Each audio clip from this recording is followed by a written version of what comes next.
现在的状态来说，就确实是没有什么生活，就像比较麻木，然后包括就是。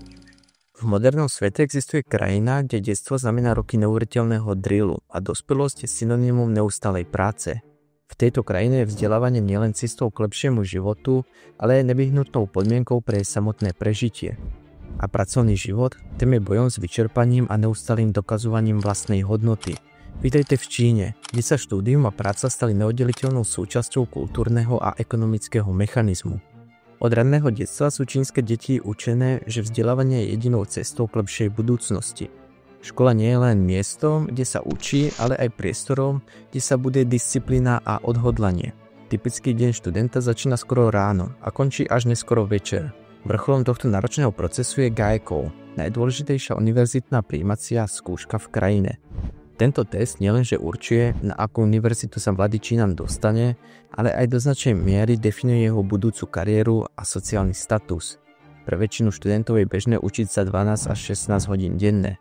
Po riadnom vyučovaní nasleduje doučovanie a domáce úlohy, ktoré zaberajú celý zvyšok dňa. Štatistiky ukazujú, že študenti trávia v škole 8 až 11 hodín denne a domáce úlohy robia 3 hodiny. 48 študentov navštevuje mimoriadne kurzy na zlepšenie výkonu. 32 čínskych študentov v zahraničí bolo vylúčených kvôli podvodom, prevažne kvôli nedostatku pochopenia pravidiel.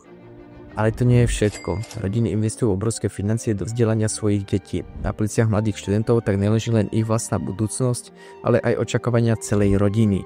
Ak si myslíte, že po rokoch drinivej škole prichádza úľava, škaredo by ste sa mýlili. Po ukončení univerzity na mladých Čínanov čaká v úvodzovkách menej náročný pracovný režim. Takzvaný 996. Tento známy čínsky štandard znamená prácu od 9:00 do 21:00, 6 dní v týždni.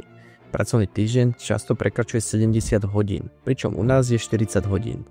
Extrémne dlhé hodiny vedú k vyčerpaniu a zhoršeniu fyzického aj mentálneho zdravia. Napriek tomu je tento štýl v práce Číne považovaný za normu a mnohí zamestnanci ho akceptujú ako nevyhnutnosť. Kultúrna mentalita podporuje myšlienku, že úspech je možný iba cez tvrdú prácu. Vo svete, kde je konkurencia obrovská, si mnohí Číňania nedovolia spomaliť. Okrem akademického a pracovného stresu čelia mladí Číňania aj tlakom zo strany spoločnosti a rodiny. Spoločnosť očakáva, že po stabilizácii kariéry si mladí Číňania založia rodinu. Táto povinnosť je špeciálne silná pre ženy, ktoré sú pod tlakom vydať sa pred 30-kou. Väčšina mladých zamestnancov nemá dostatok času ani na seba, svoje koničky alebo rodinný život. Čínsky systém vzdelávania a práce je postavený na princípe maximálnej produktivity. Študenti a pracujúci obetujú roky svojho života s nádejou na lepšiu budúcnosť, no realita často prináša skôr vyčerpanie a tlak. Tento fenomén je dôsledkom hlbokých kultúrnych hodnôt a ekonomických podmienok, ktoré formujú Čínu ako jednu z najpracovitejších krajín sveta. A tak, aby sme pochopili súčasnosť, musíme sa vrátiť do minulosti. Vzdelávanie v Číne nie je len prostriedkom individuálneho rastu, ale aj kľúčovým pilierom národnej identity a pokroku. Po staročia bolo chápané ako cesta k spoločenskému postupu a zároveň ako nástroj budovania silného štátu. Aby sme pochopili súčasný tlak na štúdium, musíme sa pozrieť na jeho historické korene. Od dynastie Han zohrávalo vzdelávanie v Číne centrálnu úlohu. Konfuciánske učenie kladlo dôraz na morálku, disciplínu a učenie sa na spamäť. Najvýraznejším prejavom tohto systému bol cisárske skúšky Keju, ktoré od 7. storočia rozhodovali o vstupe do štátnej správy. Iba najlepší uchádzači získali prestížne postavenie. Čím sa vytvoril systém, v ktorom vzdelávanie predstavovalo hlavnú cestu k spoločenskému vzostupu. Táto mentalita pretrváva dodnes, pričom vzdelávanie sa vníma ako kľúč k lepšiemu životu. Tu vzniká celá myšlienka vzdelávania ako spoločenský základ. Po páde dynastie Čing bol tradičný vzdelávací systém nahradený modernými univerzitami, pričom dôraz sa presunul na vedu a technológiu. V 50. rokoch Čína nasledovala sovietsky vzor, kde sa vzdelávanie zameriavalo najmä na technické odbory, podporujúce priemyselný rozvoj. V období kultúrnej revolúcie Mao Tse-tung vnímal vzdelávanie ako elitárske a uzavrel univerzity, čím poslal tisíce študentov a intelektuálov na vidiek. Tento chaos mal katastrofálne dôsledky. Krajina prišla o generáciu odborníkov. Až po jeho smrti v roku 1976 sa vzdelávanie opäť dostal do popredia. V roku 1977 vláda vyhlásila slogan Mladí, nezabudnite na svoju zodpovednosť voči národu. čím zdôraznila jeho obnovený význam. S nástupom trhovej reformy v 80. a 90. rokoch sa situácia dočasne zmenila. Vysokoškolské vzdelávanie stratilo prioritu, keďže spoločnosť sa zameriavala na rýchle zbohatnutie.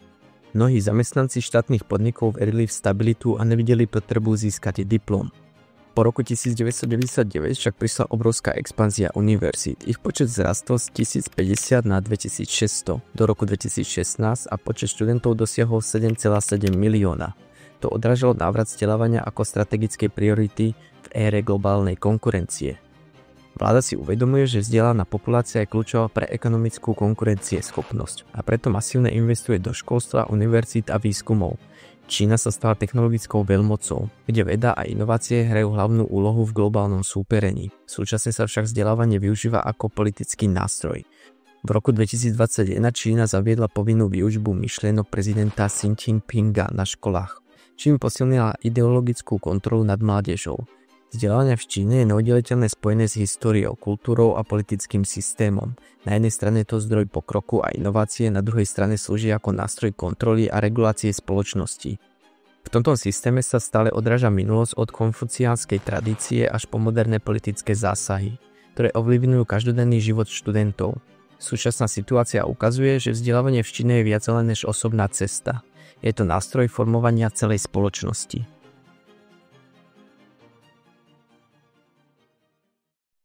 Gaokao, oficiálne známa ako národná prijímacia skúška na vysoké školy, je jednou z najnáročnejších a najdôležitejších skúšok na svete.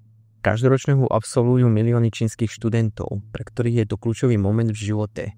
Gaokao nie je len testom vedomostí, ale aj symbolom čínskej vzdelávacej kultúry, ktorá kladie obrovský dôraz na akademické úspechy a konkurencieschopnosť. Táto skúška rozhoduje o tom, či sa študent dostane na prestížnu univerzitu, čo má priamy vplyv na jeho budúcu kariéru a životné možnosti. Gaokao pozostáva z povinných a voliteľných predmetov, pričom štruktúra sa môže mierne líšiť v závislosti od provincie. Povinné predmety zahrňujú čínsky jazyk, matematika a cudzí jazyk, väčšinou to je anglický jazyk. Voliteľné predmety sa vyberajú podľa študijného zamerania. Študenti si môžu vybrať medzi prírodnými vedami, ako je fyzika, chémia, biológia, alebo humanitnými vedami, história, geografia a politické vedy. Maximálne skóre sa zvyčajne pohybuje okolo 750 bodov, pričom každý predmet má svoju vlastnú váhu. Prebieha pod prísnym dohľadom s bezpečnostnými opatreniami, ako je kamerový systém, detektory kovov a biometrická identifikácia, aby sa zabranilo podvodom. Skúška trvá 2 až 3 dní. Začiatkom júna je organizovaná na provinčnej úrovni. To znamená, že štandardy a obťažnosti sa môžu líšiť v závislosti od regiónu. Napríklad študenti v Pekingu a Šanghaji majú často v úvodzovkách ľahšie testy v porovnaní so študentami z vidieckých oblastí, čo vyvoláva diskusie o spravodlivosti skúšky. Každý rok sa jej zúčastní 12 miliónov študentov, ale len 0,3% z nich sa dostanú na elitné univerzity. Približne 40% študentov sa dostane na štandardné vysoké školy. Zvyšok buď študuje na menej prestížnych školách, alebo úplne vypadne z vysokoškolského systému. Pre mnohých je to jediná cesta z chudoby. Gaokao je často označovaná ako skúška života. Niečo ako my máme maturitu, len to nie je tak primitívne, pretože jej výsledok má obrovský vplyv na budúcnosť študentov. Vysoké skóre otvára dvere k elitným univerzitám, ako je napríklad Pekingská univerzita, ktoré sú považované za najprestížnejšie inštitúcie v Číne. Naopak, nízke skóre môže obmedziť študenta na menej známe školy, alebo dokonca viesť k opakovaniu ročníka. Tento obrovský tlak vedie k tomu, že študenti trávia roky intenzívnej prípravy. Mnohí z nich navštevujú špeciálne kurzy, prechádzajú nespočetnými cvičnými testami a často obetujú voľný čas a spánok, aby dosiahli čo najlepšie výsledky. Rodičia tiež investujú značné finančné prostriedky do doučovania a učebných materiálov, čo dokazuje, ako vážne je Gaokao v čínskej spoločnosti vnímaná. V čínskej spoločnosti je akademický úspech považovaný za kľúčovým faktorom v sociálnom postavení rodiny. Študenti často trávia 12 až 16 hodín denne učením, pričom mnohí z nich navštevujú špeciálne prípravné kurzy, tzv. Cram schools. Mnohí z nich prakticky nemajú voľný čas a ich sociálny život je minimálny. Stres, depresia a vyčerpanie sú bežné medzi uchádzačmi o Gaokao. Niektorí študenti dokonca pociťujú tak silný tlak, že vedie k vážnym psychickým problémom. Ak sa vám to zdá, že to nemôže byť tak ťažké, tak tu sú skutočné príbehy študentov, ktoré ilustrujú náročnosť a dopad tejto skúšky. Ak neúspejem, moja rodina stratí všetko. Shang pochádza z malej dediny v provincii Hebei. Jeho rodičia sú farmári, ktorí investovali všetky svoje úspory do jeho vzdelania. Zhang strávil 3 roky prípravou na Gaekao. Učil sa 16 hodín denne a spal len 4 hodiny. Po skúške zistil, že neúspel. Jeho rodina stratila všetky úspory, ktoré investovala do jeho vzdelania. Cítim sa ako zlyhanie. Moji rodičia obetovali všetko, aby som mohol študovať. Teraz nemám budúcnosť.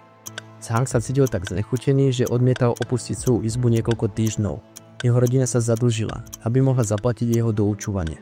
Moja sestra si zobrala život kvôli Gaekao. Chen z mesta Wuhan stratil svoju sestru, ktorá spáchala nežitie kvôli tlaku na Gaekao. Jeho sestra sa pripravovala 12 hodín denne, ale po skúške zistila, že neúspela. Moja sestra bola najlepšia žiačka v škole, ale Gaekao ju zlomilo. Nemohla uniesť tlak, ktorý na ňu kladla rodina a spoločnosť. Chenová rodina sa rozpadla po smrti jej sestry.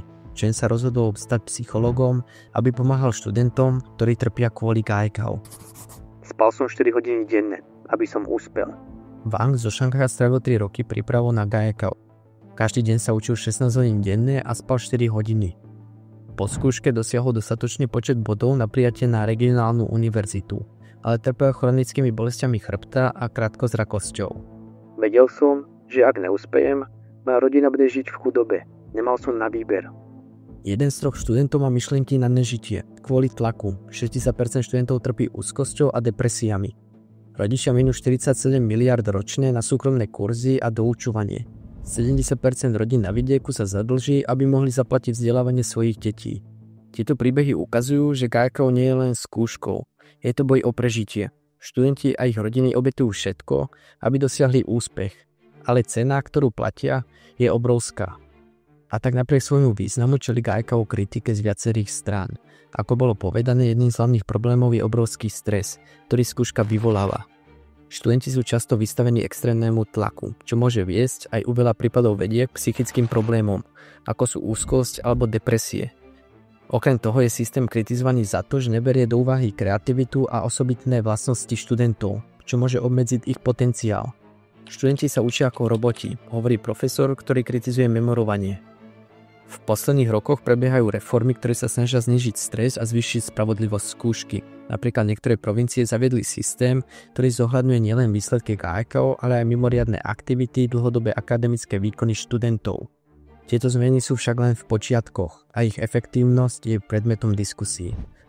Ale čo tí, ktorí Gaekao prežijú? No čaká ich ešte väčší tlak.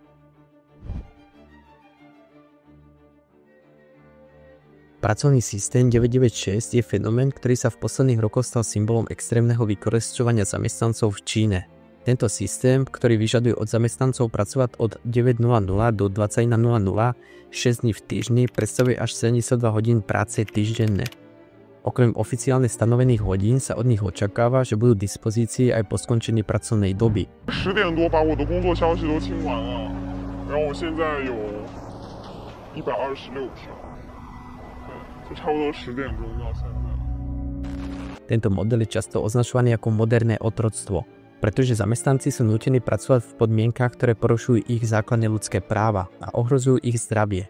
Tento model nie je len o samotnej práci, ale aj o budovaní firemnej kultúry, kde sa oddanosť, lojalita a preukazovanie pracovnej morálky stávajú základnými hodnotami. Čínske pracovné zákony stanovujú maximálny pracovný týždeň na 44 hodín a povolený nadčas na 36 hodín mesačne. No systém 996 však tieto limity výrazne prekračuje, pričom zamestnanci často nedostávajú adekvátnu finančnú kompenzáciu za nadčasy. Tento systém je preto považovaný za nelegálny a porušujú medzinárodné pracovné štandardy. Tento systém má korene v čínskej kultúre hierarchie a poslušnosti, ktorá je ovlivnená konfuciánskymi hodnotami. Tento systém sa vyvinul z Danwei systému, ktorý bol v Číne populárny v 50. a 60. rokoch. Jeho rozmach je tiež spojený aj s globálnou konkurenciou, kde sú firmy tlačené na to, aby neustále inovovali a udržiavali si náskok. Tento mentálny model sa dodnes užíva vo čínskych spoločnostiach, najmä v technologických firmách, ako je Tencent, Huawei a Alibaba. Dlhodobé pracovné vyťaženie pod systémom 996 má devastujúci vplyv na fyzické a psychické zdravie zamestnancov. Podľa štúdií viac ako 75% pracovníkov v mestách ako Peking, Šanghaj a Kanton trpí vyčerpaním, poruchami spánku, stresom, nerovnováhou medzi pracovným a osobným životom. Mnohí zamestnanci musia znášať extrémne podmienky, ktoré pripomínajú moderné otroctvo. Napríklad v niektorých firmách sú zamestnanci nútení spať v kanceláriách alebo dokonca v metroch, pretože nemajú čas vrátiť sa domov. V niektorých prípadoch sú zamestnanci nútení pracovať aj počas obeda alebo večere, čo vedie k podvýžive a zdravotným problémom. Prípady smrti z prepracovania a samotnosti sú v čínskom pracovnom prostredí čoraz častejšie. Cítime sa ako stroje, ktoré musia neustále produkovať výsledky. Systém 996 je často považovaný ako cesta k úspechu a prosperite. Čínsky podnikateľ ako Jack Ma, zakladateľ Alibaby, označil tento systém za požehnanie a vyzýva zamestnancov, aby obetovali svoj čas a energiu pre úspech spoločnosti. Tento prístup však kritizujú mnohí, ktorí poukazujú na to, že systém je skôr formou vykorisťovania a moderného otroctva, z ktorého benefitujú len vrcholoví manažmenti a vlastníci firmy. V roku 2019 sa v Číne rozšíril online protest známy ako 996 ICU, ktorý upozornil na zdravotné rizika spojené s týmto systémom. Protesty vyvolali diskusie o potrebe reformy pracovných podmienkach a presadzovania lepšej rovnováhy medzi pracovným a osobným životom. Napriek tomu sú zmeny pomalé a mnohé firmy naďalej praktikujú systém 996 pod rôznymi zámienkami. Systém 996 je príkladom toho, ako neobmedzený globálny kapitalizmus a kultúrna poslušnosť môžu viesť k extrémnym formám vykorisťovania. Podľa štúdií kombinácia týchto faktorov vytvára podmienky, ktoré sú prirovnateľné k modernému otroctvu. Tento systém nie je len o porušovaní pracovných práv, ale aj vážnym ohrozením pre zdravie a životy ľudí. Li Na, 25-ročná marketingová špecialistka v Pekingu, pracuje v reklamnej agentúre, kde je systém 996 štandardom. Všetci tu pracujeme tak dlho. Ak nechcem zostať pozadu, musím držať krok. Chcem byť úspešná a dosiahnuť niečo v živote. Ale niekedy si pripadám, ako keby som nemala život. Li priznáva, že jej zdravie sa zhoršuje, trpí bolestiami chrbta, migrénami, ale bojí sa povedať šéfovi, že potrebuje oddych. Li Yuan, 22-ročná zamestnankyňa spoločnosti ByteDance, ktorá taktiež vlastní TikTok, spáchala nežitie v roku 2021. Li pracovala v režime 996 a často spala v kancelárii, pretože nemala čas sa vrátiť domov. Podľa jej priateľov bola pod obrovským tlakom a trpela depresiami. Napriek tomu sa bala požiadať o pomoc, pretože nechcela byť považovaná za slabú.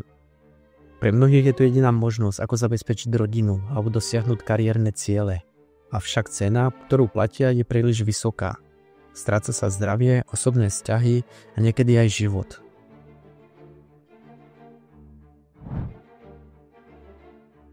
Párkrát som tu použil slovo konfuciazmus a tak by som chcel približiť, čo to vlastne je.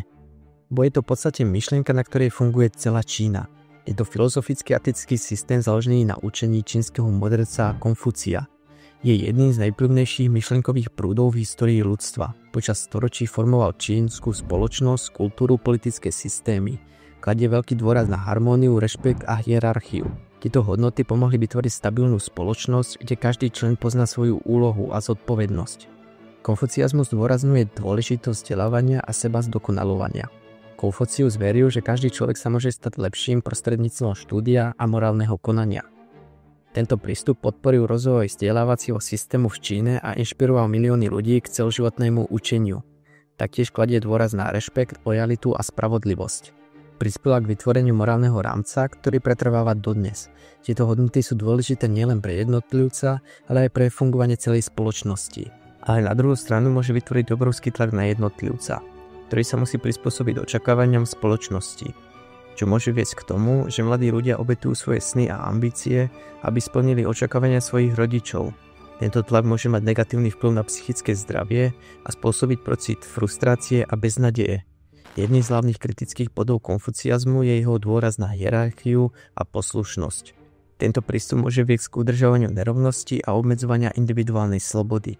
Na jednej strane prispieva k stabilite a harmónii, na druhej strane môže obmedzovať individuálny rozvoj a spoločenský pokrok. Konfuciazmus sa používa na podporu národnej identity a jednoty, ale zároveň je kritizovaný za podporu autoritatívneho režimu a obmedzovania slobody slova. V Číne sa v posledných 10 ročiach rozšíril fenomén, ktorý možno označiť ako vyhorenie národa. Tento pojem odráža masové vyčerpanie a psychickú únavu, ktorá postihla milióny ľudí v dôsledku extrémneho pracovného tempa, kultúry prepracovanosti a sociálneho tlaku na úspech. Vyhorenie nie je len individuálny problém, je to kolektívna kríza, ktorá má hlboké dopady na celú spoločnosť. Ako bolo povedané, je to v dôsledku kombinácie konfuciánskych hodnôt a moderného kapitalizmu. Podľa štúdií viac ako 60 zamestnancov v Číne uvádza, že sa cítia vyčerpaní a pod tlakom. Časté sú prípady nespavosti, depresií a úzkosti, ktoré sú priamymi dôsledkami prepracovanosti.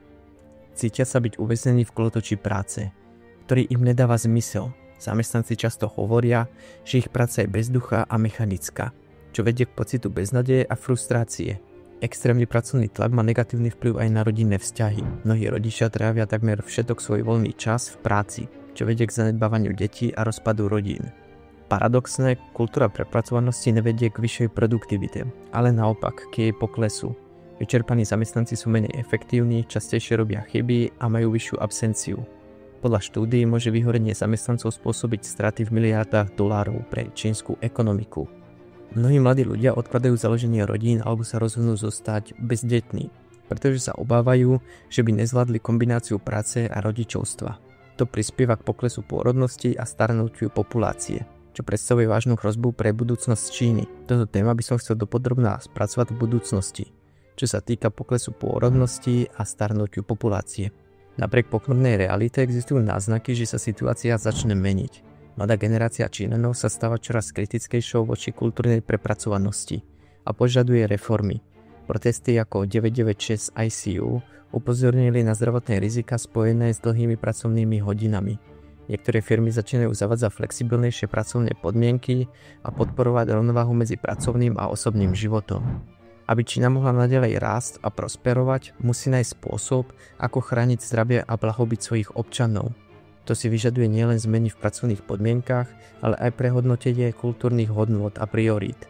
Bez toho bude vyhorenie národa naďalej rásť, čo môže mať katastrofálne dôsledky pre budúcnosť krajiny.